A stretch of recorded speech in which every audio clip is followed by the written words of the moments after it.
as we go along. And I'm going to go ahead and get started, okay? Do you unconsciously sabotage your success? Okay? Do you ever see yourself sometimes, you miss goals, right? You're missing goals. You like almost there at what you're trying to do. Like you're almost there. Do you always seem to fall a little short? Because you might be unconsciously keeping yourself from reaching your goals, even when you think you really want to achieve them. Hello, Morgan. Hi, Jasmine. How are y'all? Learning about self-sabotage and your reasons for it can help you stop this unconscious cycle so you can go on to create a life that you desire and reflect on these reasons to determine if they might be keeping you from success. I do know some people, like I said, it took me a long time to get self-confident and to do anything. So I would self-sabotage all the time. We do it. So let's go over number one, which I'm sure all of us have went through this on our entrepreneur journey, is your fear of failure. That is one reason why some of us unconsciously self-sabotage. Do you fear that your family and friends will not support you with your business endeavors?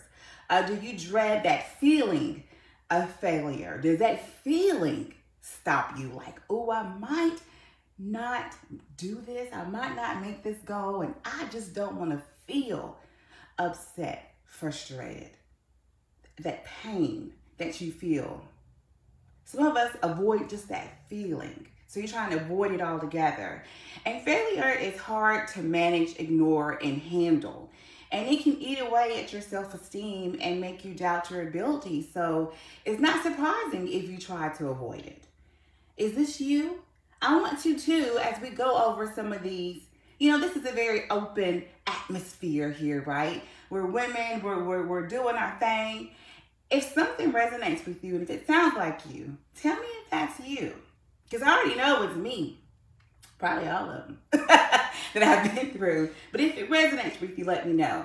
So this fear of failure, is destroying dreams every day. So you might find yourself already having it in your head that you will fail before you even start. So fear of failure might be one of the reasons why you are self-sabotaging your success. Number two, low self-esteem. This is a biggie for me. I'll be 40 in a few months. I just now got the self-esteem I need, right? To pursue what I want to pursue. It took me a few years, really all my life, to have some self-esteem. If you lack confidence and suffer from low self-esteem, self-sabotage may feel natural for you because it takes a lot of self-confidence to go live, make reels, have speaking engagements, even just to post a selfie. It takes a lot of confidence because we know there are so many people looking at us, judging us. People now these days, I was sitting there thinking to myself today, should I put on some makeup to do a live? Because I know some people are judgmental. And they be like, oh, her hair look a mess. She don't have on makeup. Look at her bedroom back there. There's no pictures on the wall. Like, people are really, really judgmental. So you got to have self-confidence to even do this. Just to put yourself out there in front of the world to say, hey, this is me. This is my business. It's scary. And actually, it can be terrifying for some. So for some of you, you might think you don't deserve that success. So you unconsciously destroy any chance you have of getting it because you have that low self-esteem. That self-esteem makes you feel like you're not worthy. You're not worthy of it. So you don't need to go through this. You don't need to do this. You don't need to make that money. You don't need to open that business. Right? So that is another reason why you could be self-sabotaging yourself, is the low self-esteem. Number three is fear of change. This is a biggie. I've had a lot of clients and a lot of people write me in my podcast group about fear of change. Success is often tied to change, such as a new job, a better home, other things. And you may be sabotaging your efforts because you don't want anything to change. You're used to your current lifestyle and you don't want to modify it. You might say that you want that big mansion on the hill, but you don't actually want to pay for that mansion. So you might sabotage yourself, but I'm just saying, like, change scares people. And I want to say too, today on my podcast, I talk about change. I talk about all of that fear of resistance that we have to change can hinder you. We often let our fear determine how we behave. That fear makes you not want to jump on those opportunities. Let me tell you, let's say, for example, you want to reach out to an influencer, right? You have an influencer you want to reach out to, but you know that influencer is huge, but you know that they would change your business, because some of those influencers will. One post from them and boom, it's viral. All kind of people are buying from you, and sometimes that scares us. That change scares us, and we get nervous, right? But we're letting our fear of change, that fear, dictate our behavior. So you just gotta do it. You just gotta get out there and do it. You just gotta hit Oprah up and say, Oprah, I know you like candles. Go ahead and post my candle. You just got to do it. And I'm telling you, every time that you do it, whatever that fear is that you're having, every single time that you do it, you hit that first influencer up, that second influencer, that third influencer. And after a while, that fear, that anxiety goes away, because you're telling your body now, hey, this doesn't bring me anxiety. Because your body doesn't want you to have anxiety and sweat and your heart is racing, your blood pressure is going up. So whatever change that you're trying to make, it will prevent you from doing that, because your brain wants you to stay calm, right? So whatever you're telling your brain, this makes me so nervous, your brain is going to always halt you from doing it. So I'm just using that influencing thing for that example, for the change, okay? So fear of change could make you self-sabotage your success. Number 4, and I have 2 more after this, okay? I have 6. I'm going to try to hurry up because I know people on lunch break and all that kind of stuff. Fear of rejection, that's a biggie. Let me tell you, with fear of rejection, I used to hide my business from my family. I wouldn't post anything. I wouldn't tell them I had a podcast, because I felt like I knew that they were not going to listen, that they're not going to, I wrote some books, put them on Amazon, didn't tell them nothing. Fear of rejection. After a while, I said, F them. I'm the shit, and they just going to have to see it. So let's go on to control issues. Some of us have control issues. You might self-sabotage in order to remain in control, because when you put your business out there for everybody to see, you don't have a lot of control over what people share, over what people say. Are you allowing your control issues to prevent you from reaching your success? Control and perfectionism are often tied together, okay? Because I know a lot of us, we will not.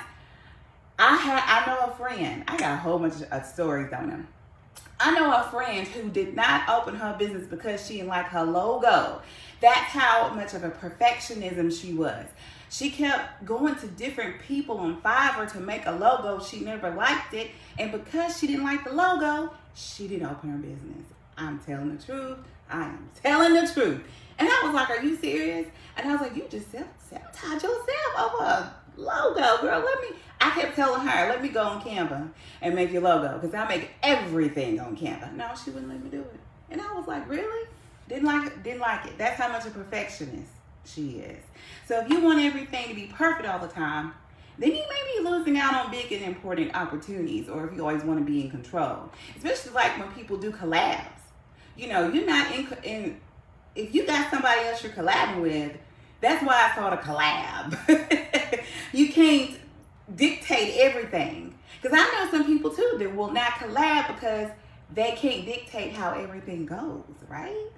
But just think of that opportunity that they're missing out on because they don't want to collab with somebody. What? Right. Number 5 is your habits. Sometimes your habits can sabotage you without you even realizing it. You know, for example, if you have a habit of always being late to meetings, you know you got a live at 12:30 and you show up at 12:40. Yeah, that's just 10 minutes. But in that 10 minutes, just think of all the people that logged on at 12:30 and at 10:40 you show up and they gone. See? You know, do you have a habit of talking negative to yourself? Which I'm going to hit on negative in just a second too. But do you have a habit of that? Do you have a habit of procrastinating on your task? You know you got a whole list of stuff to do. But you procrastinate. And you get in that habit of waiting till the last minute and then you feel rushed. And you don't do a good job on what you're doing because you're rushed. You're meeting your deadline because you procrastinated. But that's your habit. I really hate to hear when people say, "But that's just what I do. I'm just late." Well, you're missing out on opportunities. That's just who I am. I'm a procrastinator. Really? Okay. Just messing you up. So some of us self-sabotage own success because of old habits. Do you have any old habits that you know that you can do better on? That can get you to the next level, to the next step, but you're procrastinating on it. Okay? That could be a reason. Number 6, negativity and criticism. This is a biggie. And the criticism may come from your own internal voice, or it may be coming from outside sources, such as your family members or friends. Kind of don't even want to call them friends if they're being that negative, right? If you constantly hear that you're not good enough, smart enough, or talented enough, then you begin to believe that. You know, you feel that you don't deserve to be successful. You may want to try things that could help you but you don't think you're worthy of them. And you have family, friends, coworkers, bosses, and others that may have you believing that you're useless, you're dumb, you're worthless, you know? And it's a sad place to be. I know when I was growing up, my stepfather was that person. Made me feel like I was worthless. Took me, you know, low self-esteem all the way until a few years ago, a couple of years ago. And it's sad. It's sad. And if you grew up seeing this pattern, you know, you have a hard time breaking out of it. And sometimes you have parents that had those self-sabotaging behaviors. And then you copy it throughout your life. And you grew up seeing that pattern and have a hard time breaking out of it because you saw them do it. And their insecurities can carry over to your life. Is this hitting on for some people? I'm pretty sure it is. Yeah, it's really, being critical of yourself is so hard. It's terrible. Morgan, I understand you totally. If you're self-sabotaging your own life and future, you can change it. You know, it will require effort and time. For some of us, we might need to go talk to a professional person. I know I did. I still have her. I talk to her every few months. But it's possible to reshape your thoughts. You know, whenever a thought appears that doesn't support your efforts to achieve your goals, immediately replace it with a positive thought. I know that's so easy to say, but it is hard to do. But once you'll get better at it. Once you practice it, you'll start recognizing the unsupportive thoughts and changing them the more you practice, right? So make sure that you fill out, I have the, if you go to this event page, I have the link for you to get that worksheet so you can start working on those self-sabotaging behaviors today.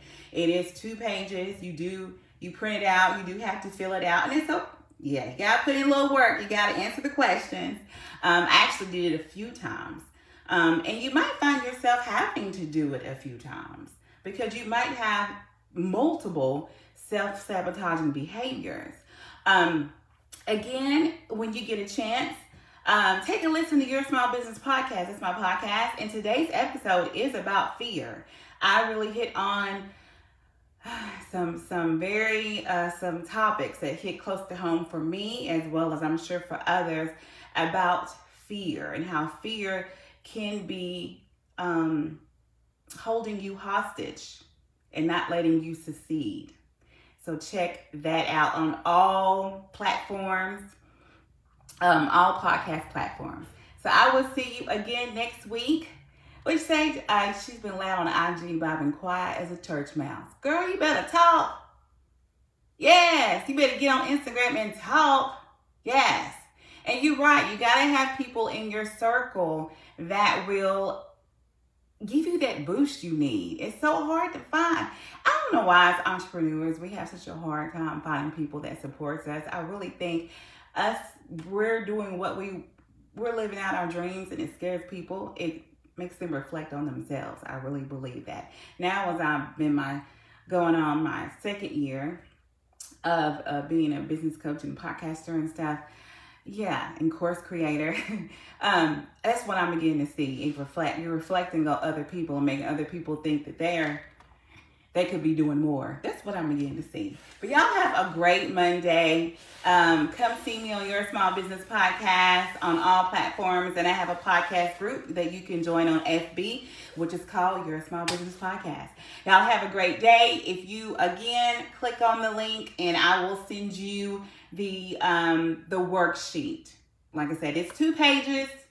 Take 30 minutes and fill it out, but it's definitely for you, for your good. The name is Your Small Business Podcast. If you go to Spotify, Apple Podcast, iHeartRadio, you'll see it. It's there. And I'm Janice Martin. Thank y'all so much. Y'all have a good week, and I'll see you in a little bit.